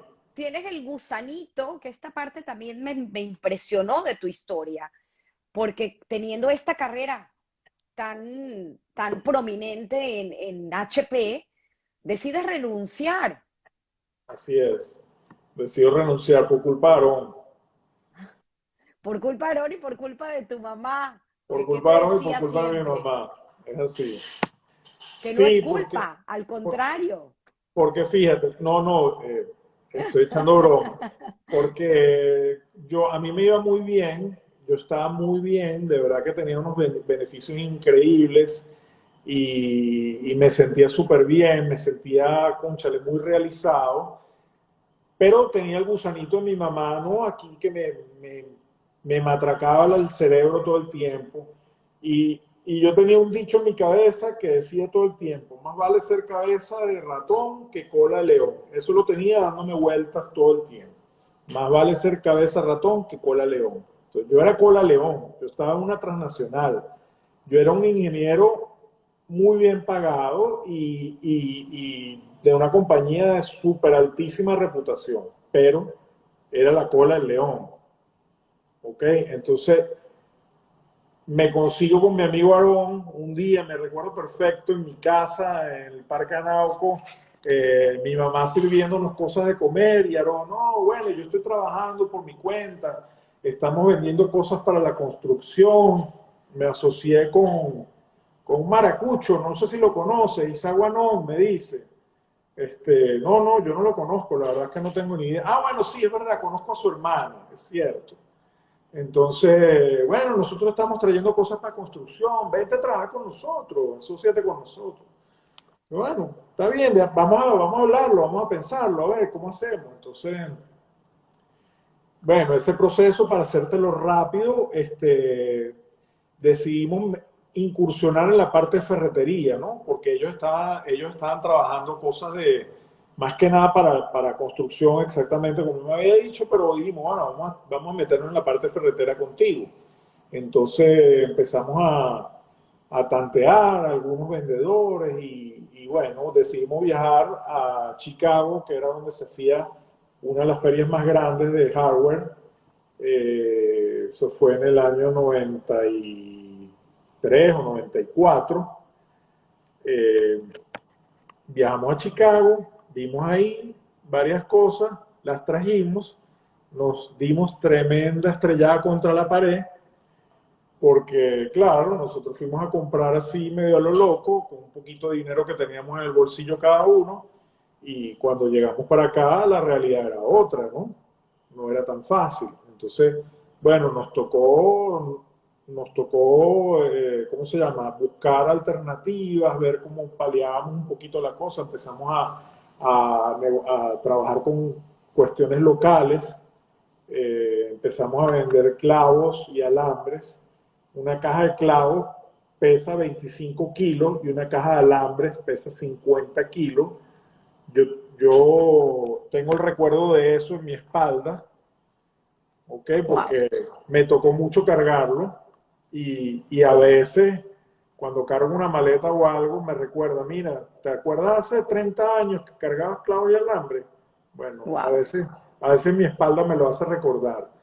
Entonces, bueno, empezamos con eso y bueno, otra vez empezamos a sacar un poquito la cabeza del foso, empezamos a ver un poquito de luz y bueno, de repente a Aarón le hicieron una oferta de una marmolería, entonces él le gustaba mucho eso y dijo, yo voy a comprar la marmolería. Entonces en ese momento yo le dije, mira Aarón, yo no tengo más dinero, yo no tengo plata para invertir, yo no puedo ir contigo porque ¿cómo voy a hacer? O sea, no puedo, pues. Entonces, digo, bueno, tranquilo, yo me voy a la marmolería con Isaac, tú quédate aquí, trabaja el negocio, seguimos siendo socios y vamos a ver qué pasa. Bueno, efectivamente pasó un año, año y medio, 2 años y bueno, Aaron insistió con la marmolería, ya conocemos la historia y Isaac no quiso insistir, regresó conmigo y entonces en ese momento sí decidimos separarnos. Obviamente, súper amistosamente, cero problema, tomamos una foto, dijimos esto es para ti, quedamos perfectos. Gracias a Dios es una historia de split increíble porque no hubo ningún tipo de conflicto. Entonces, bueno, seguimos Isaac y yo echándole duro a la compañía, empezamos a trabajar, empezamos a traer primero a través de traders, a través de intermediarios, y a medida que empezamos a aprender el negocio, a aprender cuáles eran los productos que se vendían, cuál era el gusto del mercado venezolano, entonces empezamos a pensar y viendo yo también el ejemplo de mi cuñado Kobe, que él traía sus cosas de China, pero en otra área, ¿no? En cuestiones de bebés. Viendo yo el ejemplo de él, entonces dije, bueno, mire, ¿sabes qué? Yo creo que ya es momento de que nosotros pasemos a un siguiente nivel, que es ir a China, ¿no? Empezar a comprar China. Entonces hablo con mi cuñado. Para poner un poquito en contexto, esta empresa es la empresa que tú tienes actualmente, hoy de 27 años, con este socio que no conocías en ese momento, pero que es tu actual socio. Que me cayó de carambola, no lo conocía, ni sabía de él, y de repente, de la noche a la mañana, ¡pum!, aquí está, un socio. Y Increíble. los que quieran seguir con la otra parte de la historia, los invito a ver historias que contar con Aarón para que entiendan un poco cómo aquí esta sociedad de dos amigos, pues cada una luego posteriormente tuvo su propia Está. historia. Bueno, entre paréntesis, Aarón y yo somos amigos desde primer grado. Ahí hay una anécdota que no te contó ni Aarón ni te la he contado yo. En sexto grado estábamos en educación artística y nos peleamos por un banquito. El banquito, ¿sabes? Las mesas esas donde uno hacía educación artística, había un Claro. banquito Y no recuerdo bien si él es el que se quería sentar o yo, pues uno de los dos se lo quitó y el otro se cayó al piso y nos peleamos a muerte. Pero éramos amigos inseparables, que te estoy diciendo que íbamos a Puerto Azul juntos, él me invitaba, yo lo invitaba, no nos separábamos. Total que nos peleamos a muerte, que no nos hablábamos. Estábamos en sexto grado, Aarón siempre ha sido de los mayores de la promoción, le tocaba hacer bar mitzvah, estando en sexto grado. Imagínate el problema familiar, que estábamos tan peleados que yo no iba a ir a su bar mitzvah. Wow. Entonces la señora Flora agarró, llamó a mi mamá y le dijo, mira, tenemos que hacer algo para que estos carajitos dejen Wow. bobería. ¿Ok? Entonces llamó a mi hermana, que es psicólogo, y entonces se vino la señora Flora con Aarón a mi casa y agarró y nos sentó a los dos juntos en una mesa y puso a mi hermana Rosita para que intermediara entre los dos. Wow. Así es. Y así nos arreglamos y bueno, finalmente fui al bar mitzvah y bueno, gracias a Dios de ahí para adelante todo bien, ¿no? Siempre hemos sido amigos desde el primer grado, imagínate tú. Aprendieron la lección y más nunca se volvieron a pelear. Sí, Dice Miguel por aquí que fuiste tú el que te caíste. Ah, bueno, ok, está Y bien. dice tu hermana Monique, Aarón dijo que no hacía bar mitzvah sin él. Exacto. Wow. La señora Flora dijo que Wow. no había bar mitzvah si yo no iba, así mismo. Wow. Qué bonito, qué bonita historia. Gracias por compartir. Es que al final, estas historias son las que nos hacen ser quienes somos hoy en Sí, día, la que nos forman como personas. así Y, es. y bueno, continúa esta historia maravillosa porque de verdad les recomiendo que no se vayan, porque esta historia de aprendizaje de este primer viaje a China que Voy a hace tratar de él agilizar un poquito más porque y, ya la, veo que estamos pasados. y los personajes que traes y la gente que conoces. Y es una historia fascinante que recomiendo escuchar porque nos puede dar una perspectiva a todos los que nos ha tocado migrar nuevamente y comenzar de nuevo, Sí, entender cómo estos, vuelvo y repito, y discúlpeme que sea tan insistente, estos principios y estos valores que nosotros tenemos de casa y de nuestro maravilloso colegio, el así Moral y es. Luces, Así cómo es. nos hacen hacer una escultura hermosa de nuestra vida a pesar de las circunstancias. Sí. ¿Qué pasa en China, ese primer viaje? Bueno, entonces vimos, le estábamos empezando a ver queso a la tostada, dijimos, bueno, vamos a enseriarnos más, vamos a China, vamos a empezar a comprar mejor y vamos a empezar a enseriarnos un poquito más, vamos a hacer nuestra marca, vamos a tratar de mejorar la apariencia de nuestros productos, los empaques y ese tipo de cosas, ¿no?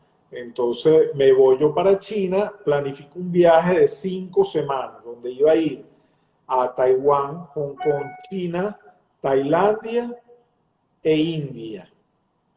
¿Ok? Entonces, la primera parada, Taiwán. Me consigo con mi cuñado Kobe, que estaba trabajando en Taiwán. Primera vez yo en mi vida que voy a un país tan lejano y con una cultura tan diferente, ¿no? Estamos hablando de 1999. Para esa fecha ya la empresa ya había dejado de ser Drexter y era ya distribuidora Sanifer Sí, sí. y Por- con tu socio Isaac. correcto. Eso es otra historia, ¿no? Que la empresa se llamaba Drexel porque La la, Universidad de Aarón, la fundó claro. Aarón y Aarón la llamó como su universidad. Exacto. Entonces, Es bueno, así. me voy yo a Taipei, me consigo con mi cuñado y le digo, Kobe, ayúdame porque yo estoy más perdido que bueno, yo no sé bien cómo es la cosa. Entonces, bueno, trabajo un poquito en Taiwán, 3 días en Taiwán, vámonos a Hong Kong, nos vamos a Hong Kong. Yo no tengo nada que hacer en Hong Kong, ahí lo que hay son puros traders. Ya yo quiero superar esa etapa de los traders.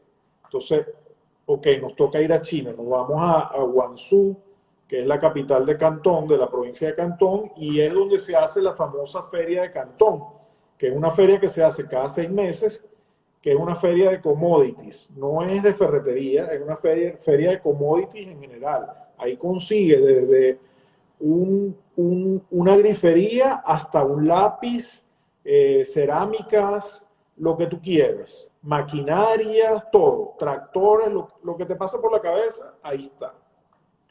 La Llegamos a la feria feria, de Cantón en estos tiempos de pandemia, pues se ha paralizado, se ha ¿correcto? Están paralizado, está esperando. virtual, sí, está Ok, virtual. ok. Yo creo que este año no va a haber ni la de abril, ni la de abril la acaba de pasar y la de octubre creo que tampoco, pero bueno. Entonces voy a la Feria de Cantón y es como un niño entrando en una dulcería. O sea, yo entro a esas exhibiciones que todavía no eran el centro de convenciones tan espectacular como el que tiene hoy en día. Era un centro de convenciones medio feo, pero igual, era gigantesco. Y yo, wow, Dios mío, ¿dónde estaba yo metido? ¿Qué hice yo 6 7 años perdiendo mi tiempo? Yo tenía que haber estado aquí desde el principio. Y entonces yo empezaba a ver, entonces yo decía, bueno, mira, yo esto lo compro en, vamos a decir, $1. Aquí me lo están ofreciendo en 50 centavos. Dios mío. Entonces, bueno, ese fue el inicio de nuestro despegue, ¿no? Ahí, Pero sigue el detalle, porque es increíble. Ibas ok. al teléfono de Ah, yo moneda a llamar a tu socio. Claro, para decirle, mira, esto es una locura, yo aquí he conseguido unos precios impresionantes, o sea, los ahorros son de miles de dólares, no son 3 lochas, es mucha plata. Entonces, bueno, claro, todos excitados ambos porque, bueno, estábamos viendo como una luz, ¿no? Entonces, bueno, muy Claro, y en ese contento. momento no tenías broker, ibas tú solo, no Fui, conocías, fui yo solo, sin traductor, sin nada, sin traductor, ¿cómo con la, hacías? con la experiencia que me había dado mi cuñado, Kobe, pero bueno, él también, cuando iba a China, también tiraba sus flechas. Tampoco es que él, por más años que tenía yendo, era muy difícil. Estamos hablando de año 99. China no es la China de hoy en día, estamos hablando de 22 años atrás. Entonces, tú, tú ibas a una gran ciudad, como decir Guangzhou o Shanghái, y bueno, está bien, más o menos te sentías cómodo, pero apenas te metías, salías un poquito de las ciudades, entonces ya eso era otro mundo. Entonces, bueno, yo empiezo a ver mi feria, nosotros trabajábamos brochas de pintar y rodillos, y entonces en uno de esos stands que yo veo un tipo bajito, bien simpático, que apenas me vio, me dijo, ven acá, te voy a mostrar todo lo que tengo, hablándome en inglés muy bien, muy bien. Empezamos a hablar e inmediatamente tuvimos una química fenomenal no vayan a malentender, una química comercial, ¿no? Entonces, bueno, me pareció chévere, me dio buenos precios. Le dije, bueno, vamos a vernos. Yo después de la feria me voy a ir a Shanghái y voy a ir a visitar muchas fábricas, porque tampoco puedo comprar así a lo loco sin saber que el que está ahí mostrando los productos es una empresa fantasma. Entonces yo tengo que ir a ver el edificio, ir a ver los empleados, tengo que trasladarme. Entonces yo decido poner como que mi base en Shanghái, ¿no? Que era el lugar más cómodo para uno irse al aeropuerto, coger un avión en la mañana y regresarse en la tarde. Entonces, perfecto. Él me llama, me dice, mira, te voy a ir a buscar tal día en carro porque la fábrica está muy cerca de Shanghái. Te voy a buscar, vamos a ir a visitar la fábrica. Entonces, bueno, para hacer el cuento corto, inmediatamente se convirtió en proveedor mío, inmediatamente tuvimos una relación especial. Eso fue en el 99. En el año 2005, nosotros decidimos montar una oficina en Ningbo, en una ciudad de China, porque teníamos necesidades grandes tú sabes, de manejo, de administración de toda la carga nuestra. Se me ocurre a mí la brillante idea de contratar a una china, bueno, no lo digo despectivamente, a una mujer china que fue proveedor mío, y bueno, eso me trajo dolores de cabeza increíbles. Yo me estaba volviendo loco, me estaba quitando salud, y entonces una vez me levanté con eso en la cabeza. Dije, tengo que quitarme ese yugo encima. Y planifiqué un viaje a China escondido de ella. Entonces me fui para allá, hablé con mi, como nos llamamos nosotros, brother, Rocky, y le dije, mira, quiero que nos reunamos y quiero hablar contigo. Entonces nos reunimos, le dije, mira, yo quiero que tú seas mi broker, yo quiero que tú me manejes todo lo que yo hago aquí, quiero salir de esta muchacha que me tiene loco, y quiero que tú me manejes todo el negocio desde aquí de China. Entonces me dijo, claro, seguro que sí, con mucho gusto. Entonces fuimos a Ningbo a despedir a esta china. Y él me cuidaba tanto, cada vez que yo Wow. iba, me cuidaba tanto que me llevó a sus tres secretarias, a sus tres asistentes, mujeres, las llevó conmigo porque tenía miedo de que esta muchacha se pusiera violenta. Wow. Cuando le dijera que íbamos a terminar el asunto. Entonces, bueno, finalmente logramos salir de eso, fue un dolor de cabeza que me quité de encima. Después de eso, bueno, ha sido una relación comercial y de amistad demasiado grande. Nosotros conversamos todas las noches prácticamente como amigos. Cuando tengo que conversar cosas de negocio, hablo con su asistente y cuando tengo que conversar cosas de amigos, hablo con él. Wow. Entonces, ha sido una relación espectacular. Tenemos 22, el tiempo que yo llevo viajando a China, 22 años que nos conocemos.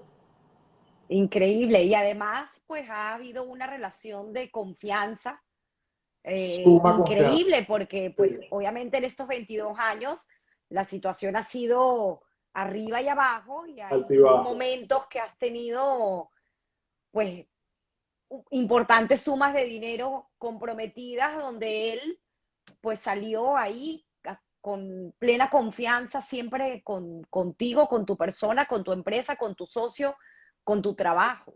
Es correcto. Incluso llegó al punto de pedir prestado a una amiga para cubrir retrasos que nosotros llegamos a tener en algunos momentos. Wow. Imagínate tú hasta dónde llegó, ¿no? Exponer su patrimonio personal para cubrirnos a nosotros.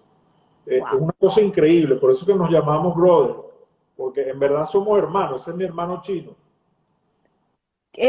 Quiero seguir con tu cuento de la empresa porque todavía tienes anécdotas increíbles, pero regresemos un poco al 97, a tu vida personal, porque en todo este crecimiento y desarrollo que tienes con esta eh, distribuidora de materiales y de productos propios, fabricación nacional, que luego inclusive vamos a hablar de la marca propia, porque llegaron a tener más de 900 productos. Hoy en día quiero que también Sí, menciones un poco la recuperación, ya casi van por 600 con esta marca que sí. se llama, recuérdame, Wekup, Hueco. que es One Wanon, on ¿cómo es? SS Ese es Quality Products. Quality Products. Es Ujú. impresionante. Pero en Sí. paralelo, pues obviamente tú estabas formando una familia, te casaste en el 97 y pues también no fue fácil. No fue fácil, no. Es así. Yo digo que la vida está llena de problemas. Esa es la cotidianidad. Uno tiene que aprender a vivir con esos problemas y eso es otra de las enseñanzas de mi papá, que siempre tener la mente positiva, la mente, ¿cómo decirte? De ver las cosas de buena manera, pues, de ver las cosas. Creo que también ahí soy del club de Richie, ¿no? Donde tratar de tomar las cosas con sentido del humor, jocosamente, hasta burlarse de uno, yo llegaría a decir, hasta bulearse a uno mismo, porque así hace que las cosas dolorosas sean menos dolorosas. Cuando tú te burlas de ti mismo, cuando tú te ríes de las cosas, esas cosas son menos dolorosas. Pero bueno, en principio, Y rescatamos el tema de la humildad, porque al fin y al sí, cabo es otra gran lección que traes sí. tú Pero bueno, de tu la familia. parte que fue muy difícil de la parte personal fue la concepción de los hijos, ¿no? Que fue muy complicado. Tú te casas con tu actual esposa, Adriana, Sí, Adriana Hirschau. Hirschaut, odontólogo. quien también hace luego un posgrado, y ustedes dilatan un poco el tema de concebir familia, pues porque ambos estaban aún disparándose en sus Sí, objetivos profesionales. así es, así es. Y Y entonces como que se nos pasó el tiempo y en el momento que dijimos, bueno, vamos a tener chamo, se nos hizo demasiado difícil, muy cuesta arriba, empezamos con los tratamientos y bueno, fueron 4 tratamientos y bueno, los que lo han hecho saben lo difícil que es. 4 in vitro. Sí, señor. Entonces, bueno, finalmente el último que fue ya aquí en Venezuela, porque incluso fuimos a Nueva York, a la Universidad de Cornell, lamentablemente no pegaron, y el último aquí en Venezuela ya creo que ya iba a ser, o sea, ya estábamos incluso pensando en adopción. Wow, Eh, eh, Finalmente pegó y pegó con morochos, que, wow. que son mi Anabel y mi Andrés. Que hoy en día tienen ¿cuántos años? En 2 semanas cumplen 16 si Dios quiere. 16 años y brillantes ambos en el Sí, colegio. así es, sí. Qué maravilla, qué maravilla. ¿Y qué pasa después? Bueno, después, fíjate tú, uno pensando que alguno de los dos tenía algo malo, porque no era normal, que no pasaba nada, y resulta que llegó Alex así, sin avisar, 5 años después. Un regalo. Sí. Entonces, bueno, ahí tenemos a Alex que tiene 11 años ahorita, y bueno, gracias a Dios esos chamos son la felicidad de uno, ¿no? Los morochos nacen en 2005 2005, Alex en y Alex 2010. en 2010. Sí. Y en ese interín, pues tienes otra vez un momento doloroso Tuvimos un momento porque se doloroso. presenta la enfermedad de tu madre. Bueno, son 2 momentos dolorosos en verdad. Primero en 2010, apenas nacido Alex, Andrés se fractura la muñeca y una cosa muy sencilla, muy simple, que se hubiera arreglado perfectamente, le tienen que poner un clavo y resulta que por mala suerte, o yo no me quiero meter en ese tema de si hubo mala praxis o X, pero finalmente ocurrió que se le metieron unas bacterias y le dio osteomelitis. Wow, Entonces, ese pobre chamo con 5 años metió en una clínica 17 días con una vía metiéndole cualquier tipo de antibiótico, porque ni siquiera se sabía cómo atacar a esa bacteria. Entonces existía un riesgo verdadero de wow, amputación. Entonces imagínate tú para un padre, bueno, tú lo vives, que te diga, no, mira, puede perder la mano. wow, Entonces, horrible. Entonces, bueno, hicimos todo, nos movimos por todos lados, lo llevamos a Estados Unidos, lo vieron un pocotón de médicos, infectólogos, todo tipo, y gracias a Dios, al final, después de 3 meses de mucho sufrimiento, eh, logramos que echara para adelante y que se le recuperara completamente su bracito. wow. Entonces, bueno, eso fue el primer trancazo, ¿no? Y entonces después, como, sí, no, al revés, antes, ocurrió que empezamos a notar que mi mamá estaba perdiendo facultades desde el 2007 ya, 2007-2008, y bueno, la diagnosticaron con demencia senil. Wow. Mi mamá tuvo una enfermedad larguísima, más de 5 años, finalmente falleció en 2013 después de una enfermedad muy dura en donde, bueno, mi papá teniendo 80 y pico de años le tocó bien, bien difícil porque obviamente es el que estaba ahí, estaba al lado de mi mamá, el que coordinaba todo, el que manejaba todo, y las Que inclusive medicinas. aprendió a cocinar con el libro de recetas de tu madre para que ella tuviera el placer Sí, de comer su correcto. comida. Aprendió Wow, aprendió a cocinar a los 80 y pico de años porque él no wow, sabía ni freír unos huevos y aprendió a cocinar. Y hay fotos, mi papá sentado en la mesa de la cocina, porque imagínate, con 80 y pico de años no va a estar parado.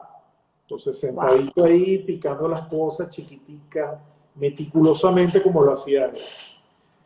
Entonces, bueno, le tocó muy duro, bueno, nos tocó duros a todos, pero primordialmente a mi papá, a mi hermana Ginette, que vivía con ellos, y bueno, nosotros ver, tú sabes, ver el deterioro de mi mamá, era hacerle el luto durante 5 años prácticamente, porque nosotros veíamos como iba perdiendo cada día algo nuevo, todos los días. Entonces, pero también por otro lado, ver cómo mi papá se fajaba, se esmeraba para que ella estuviera bien, cómoda, bien atendida, que hasta estaba pendiente que la enfermera le pintara sus uñas, que la Wow. arreglara, que estuviera bien, que se viera bien. Increíble, ¿no? O sea, una devoción impresionante, impresionante.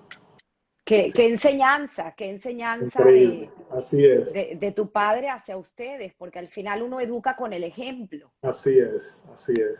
Wow. Entonces, bueno, y Bo- bueno, siguiendo con la vida personal, para nosotros fue un golpe demasiado fuerte porque lo de mi mamá, bueno, fue algo preparado. Fueron 5 o 6 años de sufrimiento viéndola a ella deteriorarse, pero mi papá estaba hasta los 94 años. Aquí estoy viendo yo la foto de mi papá parado, apagando su velita en la sinagoga del cumpleaños 94. ¿Ok? Mi papá estaba perfectamente lúcido, el único problema que tenía era que estaba perdiendo la visión y el tipo era tan bravo que él iba a su sinagoga, agarraba una lupa y se ponía con la lupa a leer su tefilá, que se la wow. sabe de memoria, pero igual la veía con su lupa. Wow.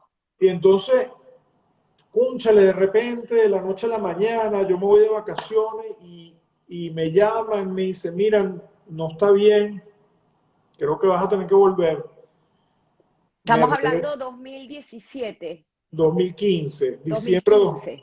diciembre de 2015. Me estoy regresando yo de Miami a Caracas, agarré el primer vuelo que conseguí, me estoy regresando, estoy en el taxi yendo al aeropuerto y llamo a mi casa, a casa de mi papá, y me pasan a mi papá. Imagínate tú. Entonces me dice, hola Eddie, ¿cómo estás? Le digo, bien, ¿y tú cómo te sientes?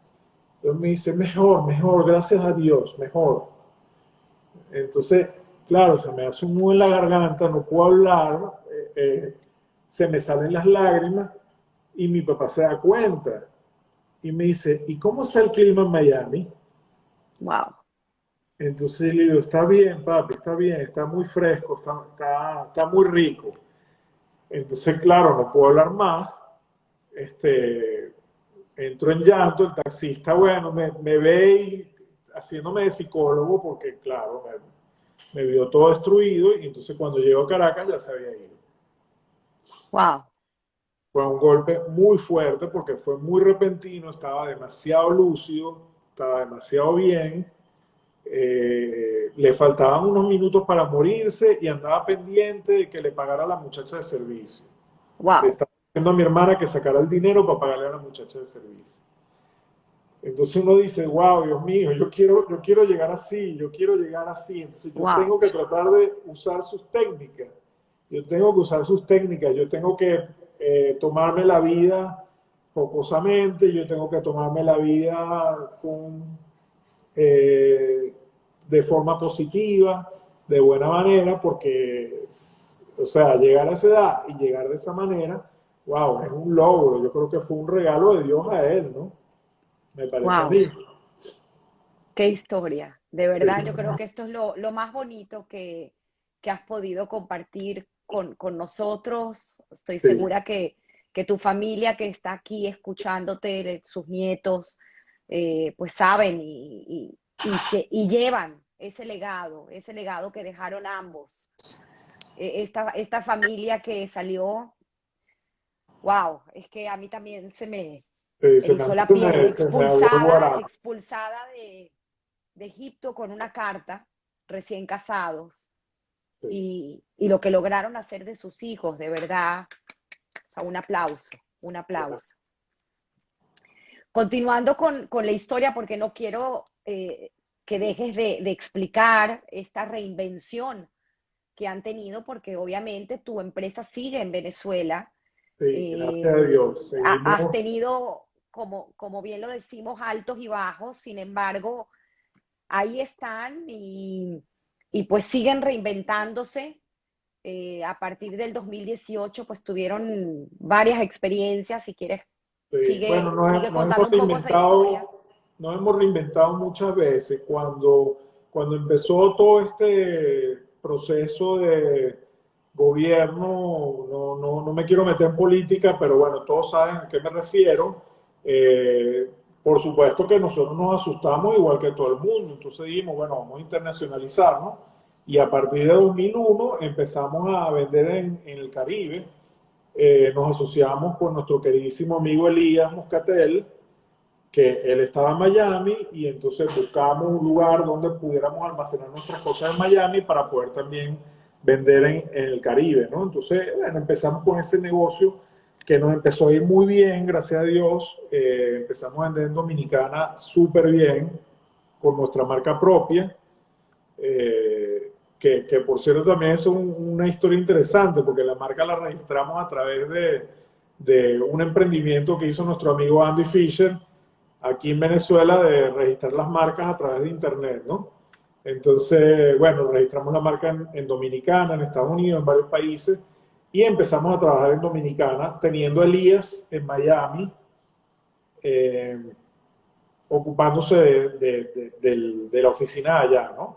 Entonces, bueno, estuvimos varios años en eso. Mi socio Isaac viajaba a Dominicana, teníamos muy buenos clientes allá, pero aquí empezó a crecer, pero vertiginosamente el mercado. No sé si recuerdan, pero tuvimos unos años de vacas gordas muy grandes, y entonces decidimos bajar el perfil afuera y subir el perfil en Venezuela, porque obviamente el negocio aquí estaba prosperando vertiginosamente, muchísimo más rápido que en cualquier otro lugar. Entonces, tampoco teníamos recursos ilimitados, ¿no? Entonces, decidimos enfocarnos más en nuestro negocio en Venezuela. Llegamos a tener, como tú dijiste, 900 y pico de productos con nuestra marca propia, un catálogo que parecía un libro gordo. Estábamos entre los 5 importadores o mayoristas más grandes de Venezuela. Y bueno, después se empezó a deteriorar la situación a partir del 2013, 2014. Empezamos a ver un bajón, todo el mundo, no nada más nosotros, en general. La economía venezolana se contrajo en principio a la cuarta parte, y después otra cuarta parte, después a la mitad, lo que produjo que de 7, 8 años la economía se decayera a la 10ª parte de lo que era, digamos, en el 2012 o 2013. O sea, que estamos hablando que por cada 1.000 bolívares que yo vendía en el 2013, en 2018 iba a vender 100 bolívares. Entonces, las cosas se pusieron bastante difíciles, ¿no? Entonces decidimos otra vez, ok, vamos a internacionalizarnos esta vez, pero esta vez miramos más lejos.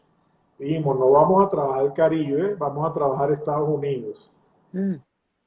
Entonces entramos en Miami, compramos una empresa que tenía ya 20 años, pero era una compañía, una sucursal.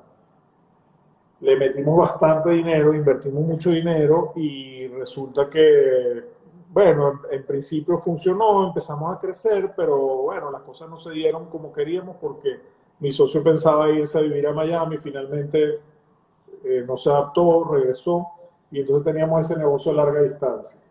Y el negocio empezó a decaer. Entonces nos vimos una disyuntiva, porque se empezó a perder mucho dinero y eso nos estaba arrastrando un hueco que si no nos hubiéramos puesto pilas rápido,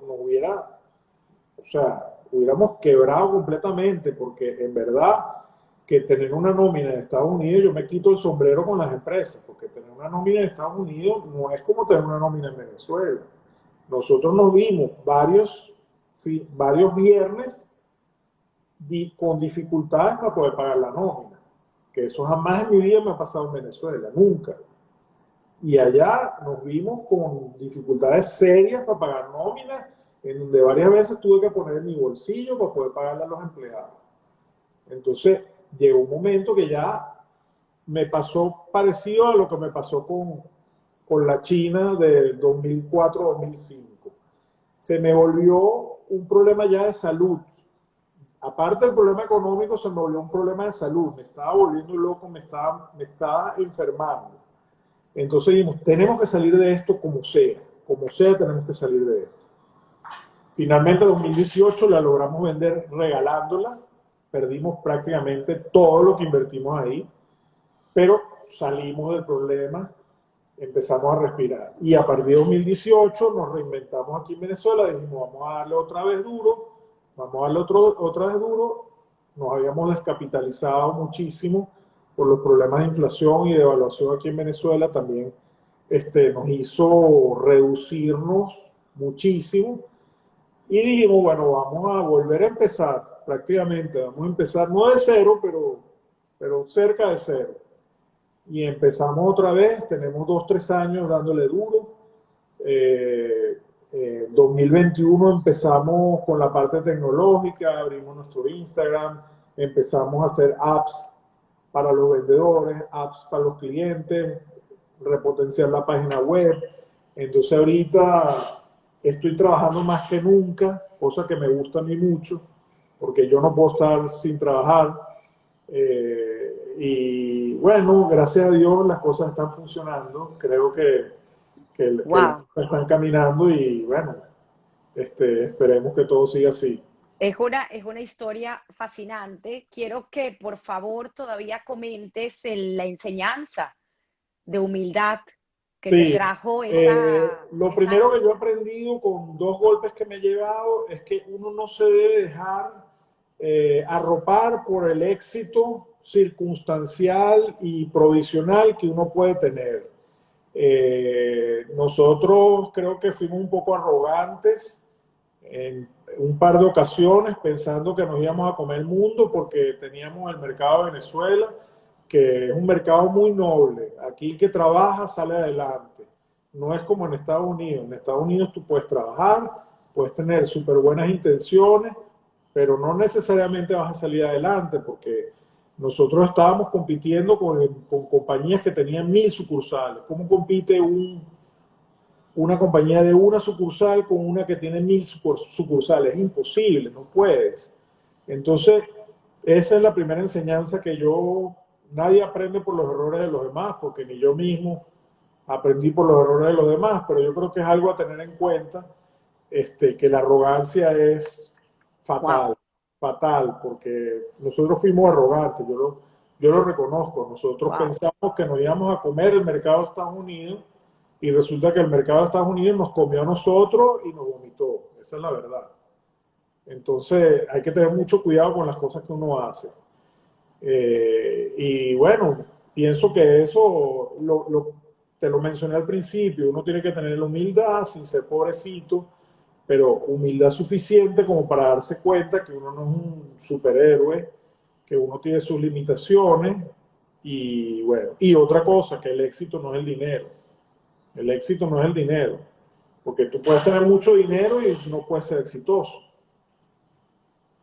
Entonces, esas son las 2 cosas que yo creo que he aprendido en mis Lecciones, golpes. Sí, lecciones que tienes muy claras de muy casa. claras, muy claras. Voy a terminar con dos preguntas que siempre hago en el programa la primera, el consejo que le puedas dar pues a esta juventud que nos precede, y la segunda, mi famosa, increíble pregunta a quien quiero y admiro, Guy Raz, acerca de la suerte y el trabajo. Pero antes de eso, quiero leerte algunos de los comentarios de tus compañeros y de tu familia que a lo largo de este hora 45 minutos han estado conectados con nosotros y que dicen cosas como tu compañera, creo que es Antonella, yo sigo pidiendo la receta de sus espaguetis. No conozco la receta de los espaguetis, pero desde el principio del programa Yo quiero la tampoco me receta acuerdo, te digo la de tu verdad. mamá. Bueno, aquí tu hermana Monique dice algo muy lindo y lo quiero leer. Dice, Eddie, uy, casi se me va el teléfono. Eddie es muy preciso. A ver, aquí se me fue. Es preciso como mi padre y en carácter e inteligencia. Ayuda a todos siempre y está ahí siempre para todos. Qué bonito, Eddie. Yo creo que concuerdo después Ojalá, de haber ojalá pueda escuchado. llegar a ser como lo era mi papá. Mira, una anécdota rapidito. Cuando falleció mi papá, sabes que está la costumbre de que se pasa por la sinagoga. El carro fúnebre pasa por la sinagoga. Entonces, toda la gente del área de San Bernardino preguntaba, cónchale, ¿quién se murió? Y entonces alguien, yo estaba ahí, yo estaba parado en la puerta de la sinagoga, nadie me lo contó. Y alguien le dice, no, el señor Raymond, el viejito ese que ayuda a todos. Ay, Ah, eso lo escuché yo con mis oídos. wow, qué bonito. Y otra Qué anécdota, bonito. y otra anécdota que por eso te digo que yo no quiero yo quiero dejar de trabajar un día antes de que me vaya de este mundo. Porque recuerdo a mi papá con 90 años me dijo, estoy aburrido, yo quiero comprar el kiosco de la esquina, el kiosco de periódico. Wow, Imagínate tú. estoy aburrido. Wow, Sí. lo que son, lo que es trabajar, Por trabajas toda la 90 vida años, y por 90 años. Entonces, bueno, increíble. Aquí tengo a Shirley Abo, dice, en Keter tuvimos el privilegio de ser su familia. Pepe. es. Dice Richard Toledano, bueno, es que ha estado conectado desde el principio. José Azulay y también te manda muchos saludos. Daniela, tu hermana, Eddie es un excelente hermano, hijo, padre, amigo. Qué bonito, Eddie. Bueno, nuestro querido chef Alberto, el chef Frewa, Eddie, echa el cuento del baile del perrito en Señor Frog. No, no hay tiempo, No. no hay tiempo. Qué locura tus amigos, de verdad, increíble. Sí. Y bueno, aquí Andy Fisher, Eddie es un gran amigo, corazón de oro. Bonita entrevista, Tamara, increíble historia. Rosana Sayek dice, fue donde mi abuelo Simón Freua a preguntarle qué iba a tener y le dijo que venía un varón. Me imagino refiriéndose aquí a tu Sí, mamá. sí, sí. Wow, wow, increíble, increíble. Dicen, lo recuerdo muchísimo, con muchísimo cariño todos a tu papá. Inclusive yo recuerdo, ayer que estábamos hablando cuando murió mi papá, que hicimos un rezo en Keter Torah, recuerdo a tu papá y lo recuerdo precisamente cuando se hizo la comida, la seudá, y él pendiente de los cachitos, Es correcto, es así. El como tú presidente de los decías. cachitos. Como tú decías, dice Sí, tu hermana, le poníamos a nuestra madre música de Farid El Atash, cantante egipcio, y se sí. le dibujaba una sonrisa en el rostro. Sí. Qué bonito, Eddie, de verdad, gracias por este momento. Eh, Te dice respondo, te Samuel respondo. Caswan, Eddie es grande, honor a su padre, Eddie siempre dispuesto a ayudar. Gracias, gracias Samuel. Y bueno, Ginette, igual, tu hermana Dora que siempre nos acompaña. Gracias Dora, mamá de nuestra querida amiga Anita. Y Adriana Coriati igualmente. Y bueno, muchísimos más que han dejado por aquí sus líneas expresando agradecimiento por haber estado y contado tu historia. Entonces, quiero escuchar ese consejo y Creo que tu una definición de respuesta, suerte y trabajo. creo que una respuesta ya te la di, que es que uno no debe eh, dejarse llevar por el manto del triunfalismo, por la arrogancia, porque eso a la final, como dijimos, el éxito es circunstancial, son cosas del momento, no vas a tener éxito en todas las cosas que hagas en tu vida, ni en todas las empresas que hagas en tu vida, vas a tener éxitos en algunas, fracasos en otras, aprende de los fracasos, maneja bien el éxito, porque es muy peligroso. El éxito es muy peligroso, hay que tener mucho cuidado.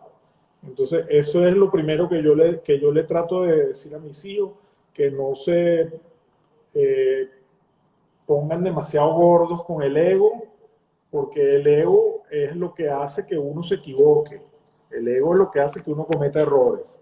Ahí Entonces, te voy a interrumpir porque me recordaste una charla de un TEDx de un argentino médico que sacó un concepto llamado broncemia. Y él se refiere a este concepto de broncemia precisamente en el rango de los médicos, esos médicos que se olvidan la su parte humana. profesión, que en realidad lo que es salvar vidas, cuando se enaltecen de cosas que al final no tienen sentido, y es el síndrome de lo que él menciona, el síndrome de la broncemia. Entonces, prácticamente es lo que tú estás diciendo, ¿no? Correcto. Yo, Eh, yo me dejé llevar en algún momento por algunos éxitos circunstanciales que tuvimos y los resultados fueron que me estrellé.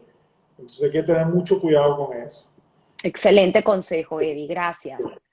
Y bueno, Suerte o trabajo. sobre tu pregunta, imagínate, ¿qué te puedo contestar yo habiéndote dicho que me gusta trabajar, que no puedo parar de trabajar, que a veces estoy 24/7? Las únicas vacaciones mías son las vacaciones de los chinos, o sea, en el año nuevo chino. Esas son mis únicas vacaciones. Mira, sí es cierto, a veces la suerte juega un papel importante, pero si tú no vas y compras los tickets de la lotería, ¿cómo te vas a ganar la lotería por más suerte que tengas? Dime tú, tienes que trabajar para comprarte los tickets de lotería, estar en el momento apropiado para que tengas suerte. Si yo no hubiera tenido una empresa bien formada, bien cashier, bien formal, en los momentos donde hubo aquí vacas gordas, a mí no me hubiera caído nada de lo que me cayó, por más suerte que hubiera tenido. O sea, yo tenía que trabajar para que las cosas se me dieran. Si no trabajo, por más suerte que tenga, por más parnasá que caiga del cielo, no te va a llegar la suerte. Nunca. Entonces la suerte uno la tiene que trabajar. Puedes trabajar y puedes tener mala suerte también, pero definitivamente que las probabilidades, pienso yo, de que tengas éxito cuando trabajas son muchísimo mayores que si te quedas sentado esperando que tengas un golpe de suerte. Entonces, para mí siempre el trabajo es lo más importante. Yo no me concibo a mí sin trabajar. Fíjate tú, yo necesito ir a China, tengo que ir a China. Y no he ido, ¿por qué? Porque hay una restricción ahorita en China, que todos los extranjeros que vayan a China tienen que estar 10 días en cuarentena en un hotel, encerrados. Ni hablar, ni hablar. Yo necesito mi trabajo, yo necesito estar ocupado, yo necesito mantener mi mente en movimiento, inventando cosas, viendo a ver cómo se le da la vuelta a esto que hicimos mal y todo eso. Entonces, para mí el trabajo es muy importante y eso es algo que yo, eso sí lo vi mucho en mi casa y eso es algo que yo quiero que estos niños lo vean también, tanto en mí como en Adriana.